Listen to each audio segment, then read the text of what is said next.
Halo Sobat Hukum, selamat datang di podcast Kelompok 3 Klinik Pidana.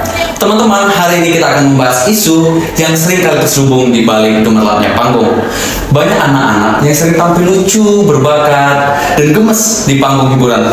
Tanpa kita sadari, apakah mereka benar-benar bahagia dengan keadaan itu? Atau ada tekanan? Atau eksploitasi yang merundung mereka di balik panggung itu. Oleh karena itu, kita akan membahas podcast yang berjudul Eksploitasi Ekonomi Anak di Dunia Hiburan, mengungkap suatu tindak pidana yang terselubung. Teman-teman, hari ini di podcast kali ini saya tidak sendiri. Di sini telah hadir 4 narasumber kita yang akan kemudian menemani saya dari awal podcast ini hingga akhir. Mungkin kita akan kenalan terlebih dahulu bersama ada kakak cantik kita, Kak Salsa. Boleh disapa dulu Kak Salsa, sobat hukum kita. Halo Sobat Hukum, kenalin nama saya Salsabila, bisa dipanggil Salsa. Oke, nah selanjutnya kita ada juga Abang Ganteng. Di sudut sana ada Bang Meksi. Halo semua, nama saya Maksi. Oke, selanjutnya ada Kak Eksri. Halo semuanya, nama saya Mona Lisa. Dan berikutnya ada Kak Dia. Halo semua, nama saya Dia. Oke, teman-teman, hari ini kita akan membahas isu yang mungkin jarang gitu ya terdengar di masyarakat, apalagi di masyarakat umum. Karena memang kalau kita lihat di TV-TV itu sangat-sangat jarang diungkap terkait kasus eksploitasi terkait anak di dunia hiburan. Oleh karena itu, inilah kemudian menjadi urgensi kenapa penting hal ini untuk dibahas supaya dapat mengedukasi teman-teman yang ada di rumah. Oke, teman-teman sekalian, banyak dari artis-artis cilik yang tanpa kita sadari mengalami tekanan di balik gemerlapnya panggung hiburan.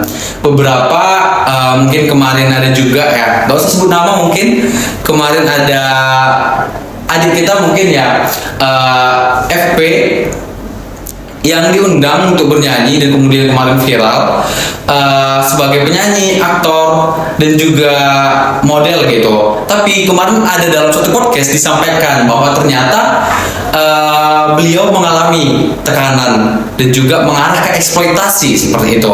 Nah, hal ini memang tidak ada tindakan hukum yang diambil dan juga tidak ada kasus lebih lanjut. Mungkin itulah yang kemudian akan dibahas di sini, ya tipis-tipis seperti itu.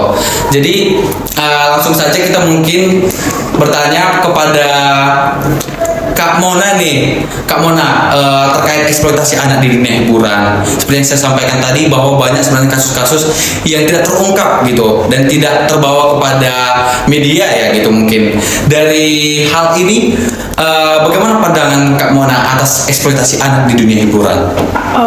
Terkait dengan isu eksploitasi anak dalam dunia hiburan ini, menurut saya memang sangat menarik ya untuk kita kaji lebih dalam.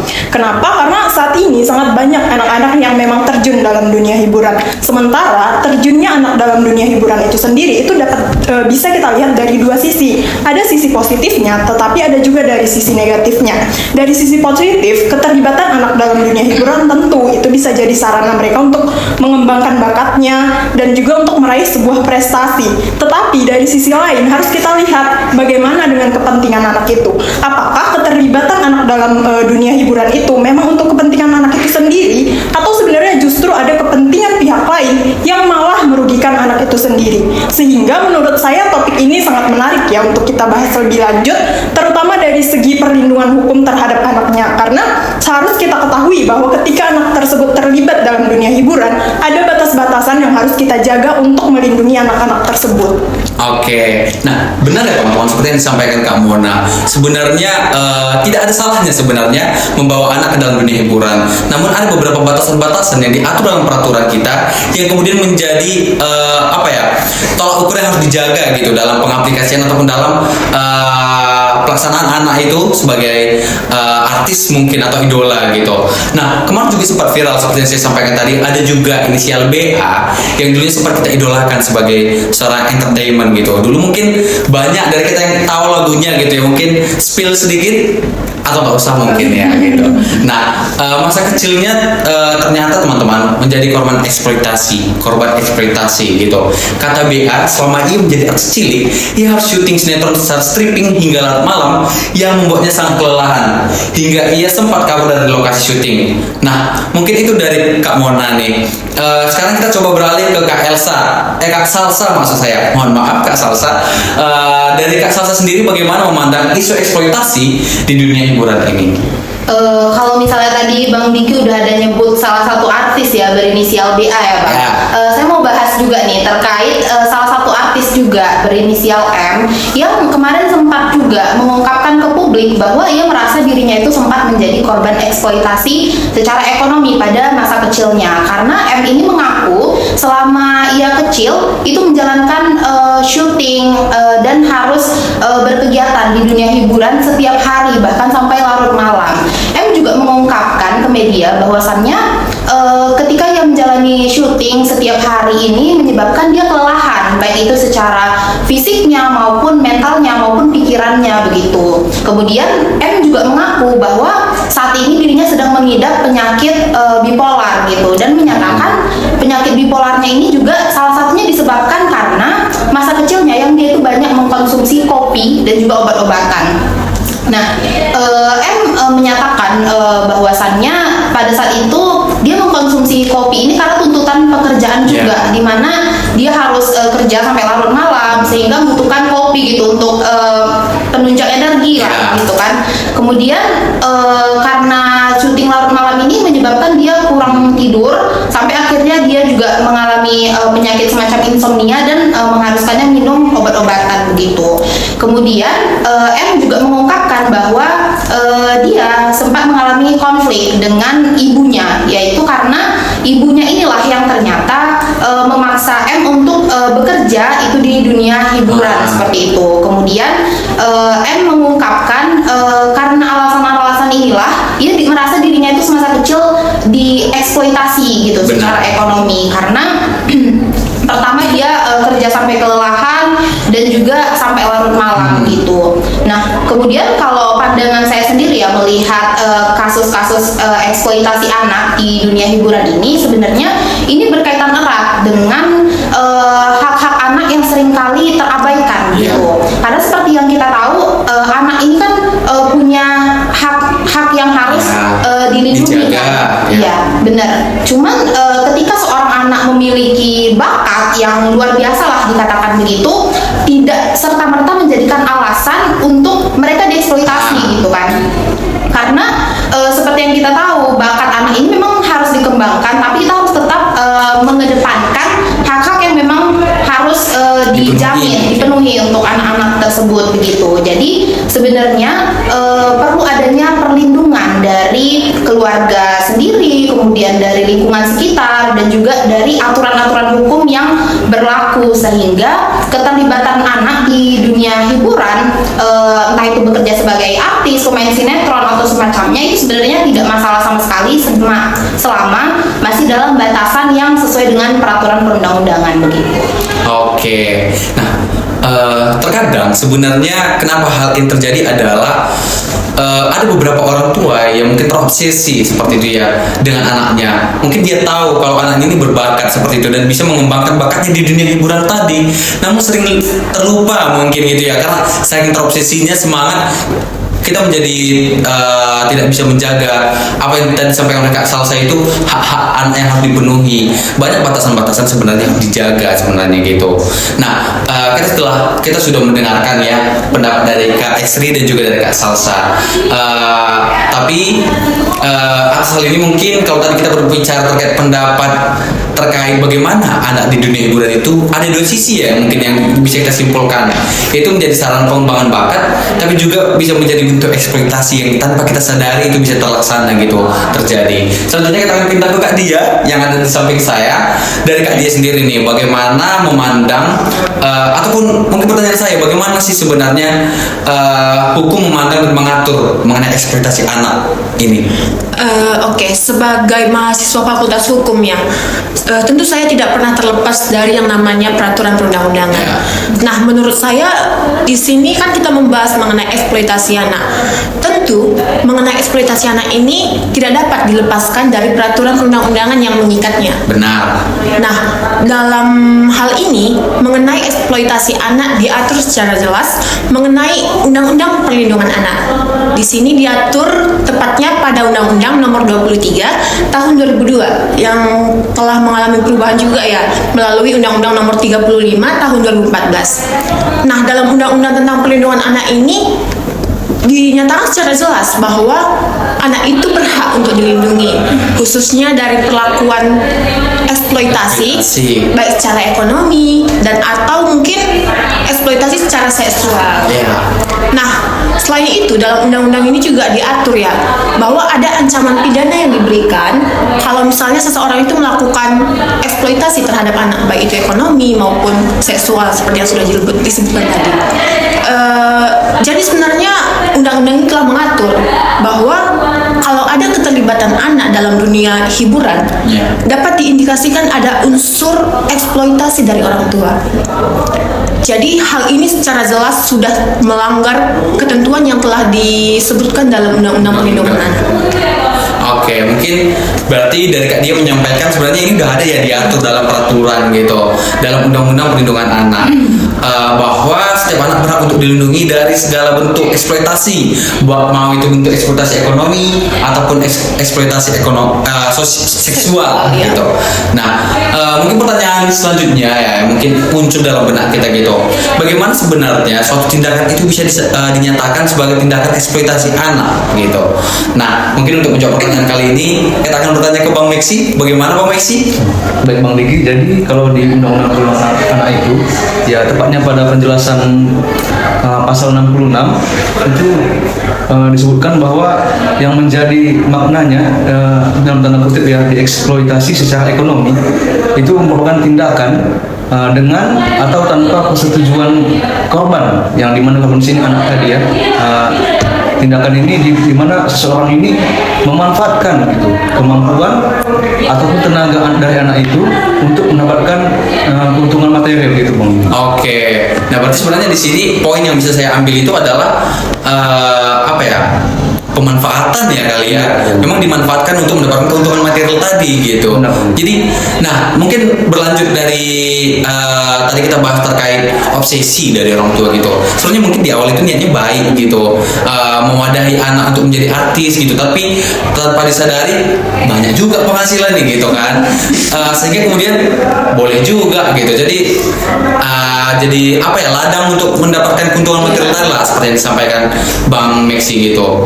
Nah, mungkin apa ya, berdasarkan pasal Undang-Undang Perlindungan Anak tadi yang telah disampaikan oleh Bang Meksi, bahwa yang dimaksud dengan eksploitasi anak adalah tindakan dengan atau tanpa persetujuan. Berarti persetujuan juga penting dong di sini. Berarti walaupun itu anak kita gitu, tapi kalau dia nggak mau, aku nggak mau nih gitu kan, ya kita nggak bisa memaksa gitu. Nah, tindakan dengan atau tanpa persetujuan anak memanfaatkan tenaga atau kemampuan anak untuk mendapatkan keuntungan material bagi pihak lainnya. Oke, mungkin berarti berdasarkan yang abang sebutkan tadi, yang dimaksud dengan pihak lain itu berarti bisa dong gitu, tidak hanya berfokus pada anak, orang tua sebenarnya pihak lain itu. Ya, kita nggak tahu kan, bisa aja paman, bibi, atau dengan siapa anak itu tinggal seperti itu, atau mungkin walinya gitu kali ya, mungkin yang sedang membawahi ataupun menaungi anak tersebut. Oke, mungkin dari terkait ancaman pidananya mungkin kali kita ya, kira-kira dari Bang Meksi bagaimana terkait ancaman pidananya Bang Meksi? Jadi kalau ancaman pidana itu Bang Diki diatur dalam pasal 88 Undang-Undang Perlindungan Anak, yang dimana penjaranya itu bisa paling lama itu 10 tahun Bang Diki, dan dengan denda 200 juta Bang Diki. Oke, denda 200 juta. Oke. Wah, menarik banget ya teman-teman ya. Jadi sebenarnya bisa dibilang ancaman pidana dalam eksploitasi anak ini cukup berat gitu. 10 tahun penjara dan denda juga ratusan juta rupiah. Itu menunjukkan sebenarnya permasalahan ini adalah masalah serius sebenarnya gitu. Jadi kita sebenarnya wajib melek lah ya akan ilmu ini gitu. Dan juga banyak dari kita kita mungkin sobat-sobat hukum di rumah yang kemudian dekat dengan dunia hiburan mungkin bisa lebih paham atas hal ini, kemudian bisa menjadi ya pemerhati lah di lingkungan hiburan gitu. Nah, selanjutnya itu mungkin hal ini seringkali tidak terlihat oleh masyarakat luas gitu. Kalau Kak Mona sendiri nih, gimana melihat atas hal ini?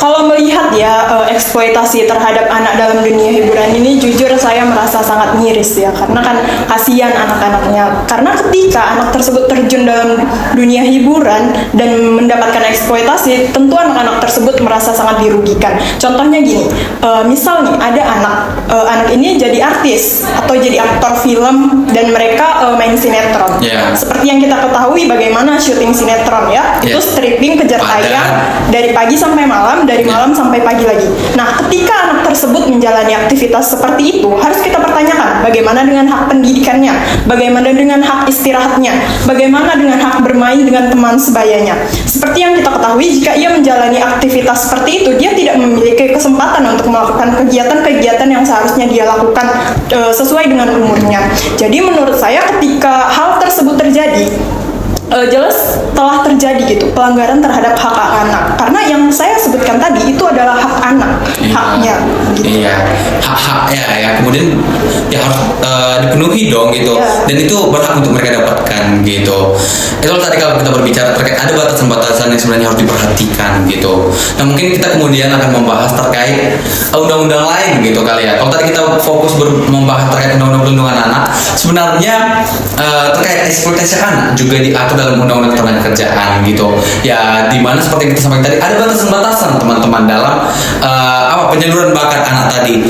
Untuk membahas ini mungkin kita akan bertanya kepada Kak Salsa, dari Kak Salsa sendiri nih memandang atau mungkin dari sepengetahuan Kak Salsa gitu ya, bagaimana sih sebenarnya hukum ketenagakerjaan itu mengatur batasan mungkin terkait eksploitasi anak gitu. Sebenarnya kalau kita udah menyinggung nih undang-undang ketenagakerjaan di pasal 68 itu udah jelas ditegaskan bahwasannya anak itu dilarang untuk dipekerjakan begitu. Tapi ada beberapa pengecualian diatur di pasal 69 Undang-Undang Ketenagakerjaan, disebutkan bahwasannya anak ini boleh bekerja, tapi harus memenuhi syarat-syarat tertentu yang diatur di pasal 69 ini begitu. Ada 7 syarat yang harus dipenuhi ketika anak itu mau bekerja begitu. Yang pertama adalah harus adanya izin dari orang tua ataupun wali anak tersebut. Kemudian yang kedua harus adanya perjanjian kerja antara pengusaha dengan orang tua ataupun wali anak gitu. Kemudian yang ketiga adalah maksimal batas waktu kerja itu adalah selama 3 jam. Kemudian yang keempat, pekerjaan itu dilakukan pada siang hari dan tidak mengganggu waktu sekolah dari anak tersebut.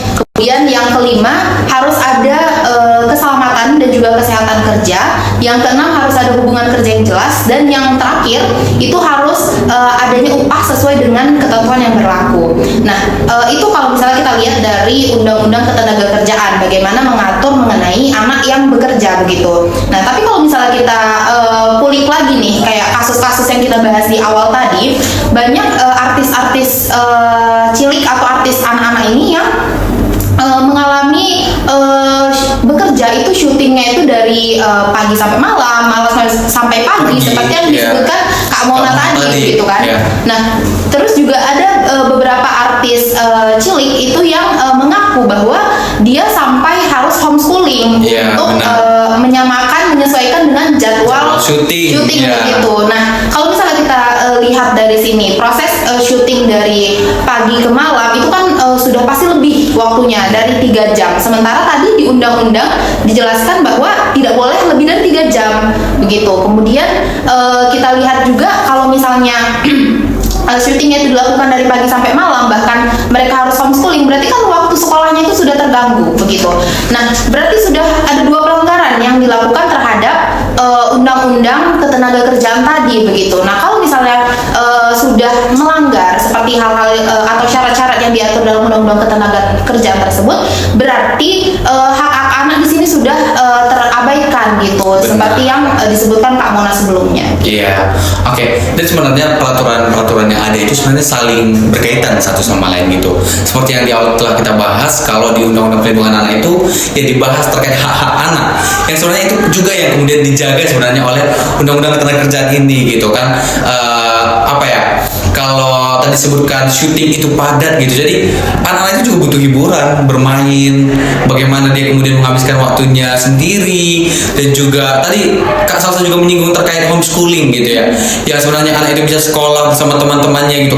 Itu beda kan ya, sekolah bersama teman-teman dan juga homeschooling gitu. Itu yang kemudian tanpa disadari kadang mungkin orang tua ya tetap sama-sama sekolah kok gitu, cuman tanpa disadari itu kemudian sebenarnya mendegradasi dari hak-hak anak itu sendiri gitu. Nah, mungkin kita tanyakan selanjutnya itu adalah terkait bagaimana perlindungan yang diberikan hukum kita kepada anak yang menjadi korban eksploitasi ini. Mungkin ini kita lempar kepada Kak Dia. Bagaimana Kak Dia? Oke, kalau kita berbicara mengenai perlindungannya, sebenarnya salah satu bentuk perlindungan yang dapat kita lihat sama-sama itu melalui ketentuan yang ada dalam Undang-Undang tentang Perlindungan Anak, di mana tadi Bang Meksi juga sudah menyebutkannya, adanya ancaman pidana yang diberikan ketika seseorang itu melakukan eksploitasi kepada anak, baik eksploitasi ekonomi maupun eksploitasi secara seksual.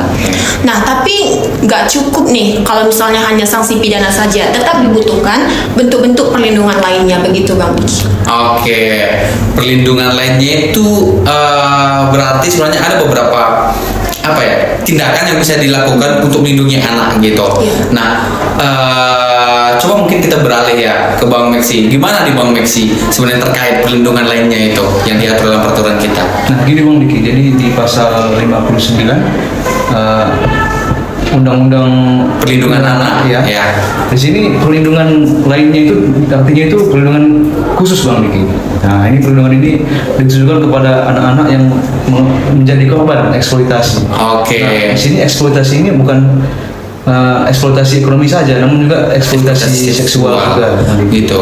Oke, mungkin karena apa ya, banyak sebenarnya tindakan-tindakan gitu ya, mungkin mirip-mirip gitu mungkin ya dengan terkait eksploitasi anak. Tadi aja udah dua ya, eksploitasi anak dan ekonomi gitu. Jadi mungkin dalam peraturan itulah kemudian alasan kenapa diatur perlindungan khusus gitu terhadap korban eksploitasi anak ini tadi.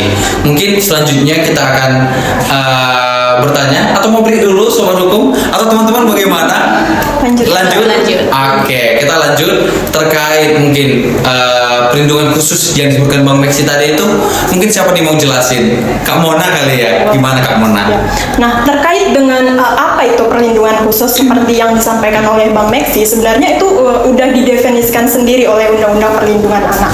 Di mana definisinya itu kalau tidak salah diatur dalam pasal 1 angka 15 yang menyebutkan bahwa perlindungan khusus adalah suatu bentuk perlindungan yang diterima oleh anak dalam situasi dan kondisi tertentu untuk mendapatkan jaminan rasa aman terhadap ancaman yang membahayakan diri dan jiwa dalam tumbuh kembangnya. Oke. Jadi sebenarnya kemungkinan pertanyaannya muncul lagi gitu setelah penjelasan dari Kak Mona gitu. Sebenarnya apa aja sih bentuk-bentuk dari perlindungan khusus ini gitu? Karena pasti nggak cuma satu dong gitu ya. Mungkin Kak Salsa, bagaimana Kak Salsa? Ya, jadi nyambung-nyambung aja nih dari yang udah dijelaskan Bang Meksi, kemudian Kak Mona tadi ya. Nah, sebenarnya kalau untuk apa aja sih yang termasuk dalam perlindungan khusus itu sendiri itu diatur juga di dalam Undang-Undang Perlindungan Anak itu tadi. Nah, tepatnya di pasal 59A.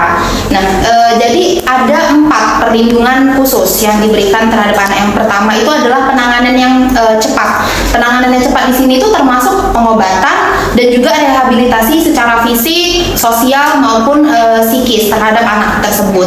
Kemudian yang kedua adalah pendampingan psikososial terhadap anak yang menjadi korban.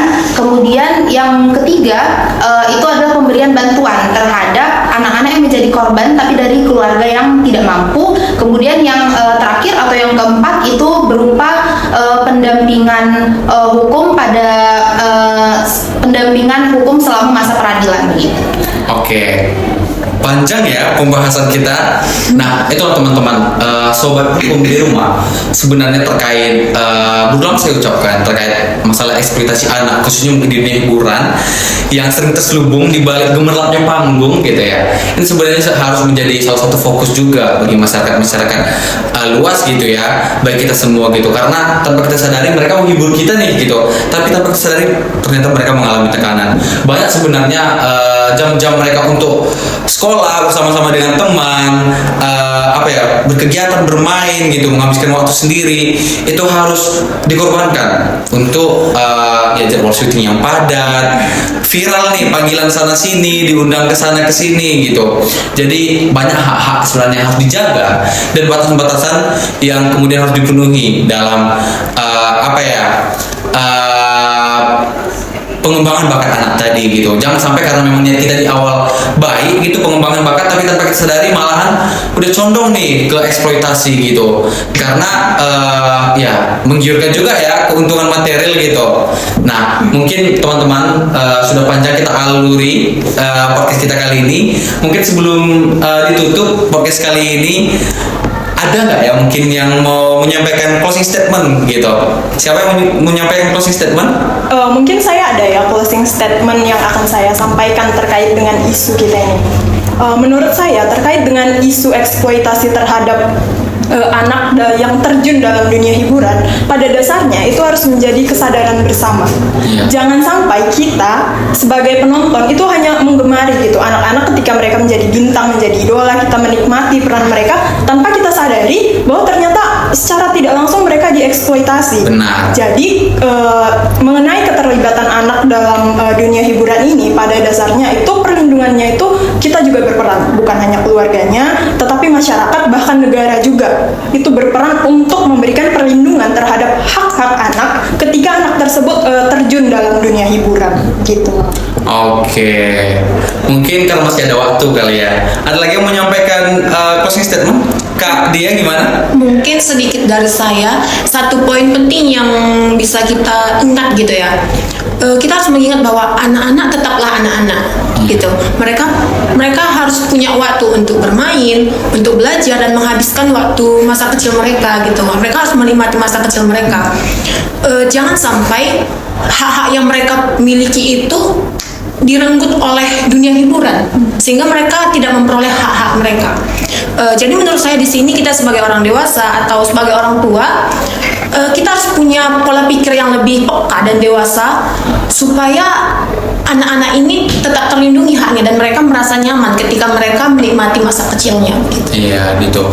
Jadi kemudian ketika kita memberikan hak-haknya tadi pun gitu, ketika mereka mengembangkan bakatnya tadi, pasti akan lebih berkembang dengan baik gitu ya. Bagaimana pengembangan bakat itu bisa dilakukan dengan tekanan? Kemudian tentunya akan mengganggu pertumbuhan dari anak itu sendiri gitu. Oke, mungkin terima kasih closing statement dari Kak Mona dan juga Kak Dia. Nah itu teman-teman, untuk pembahasan kali ini, anak-anak harusnya dilindungi hak-haknya gitu, seperti yang sudah diatur dalam Undang-Undang Perlindungan Anak ya. Dan juga tadi ada disebutkan sedikit disinggung terkait Undang-Undang Tenaga Kerjaan gitu, juga telah diatur terkait hak-hak anak yang bekerja gitu, baik itu di dunia hiburan ataupun ya bekerja sebagaimanapun gitu ya. Nah oleh karena itu mari sama-sama kita jaga, kita perhatikan batasan-batasan anak itu. Jangan sampai anak-anak yang bekerja di dunia hiburan ini menghibur kita tapi kemudian tidak bisa mengembangkan dirinya gitu. Nah mungkin demikian Sobat Hukum untuk pembahasan kita kali ini.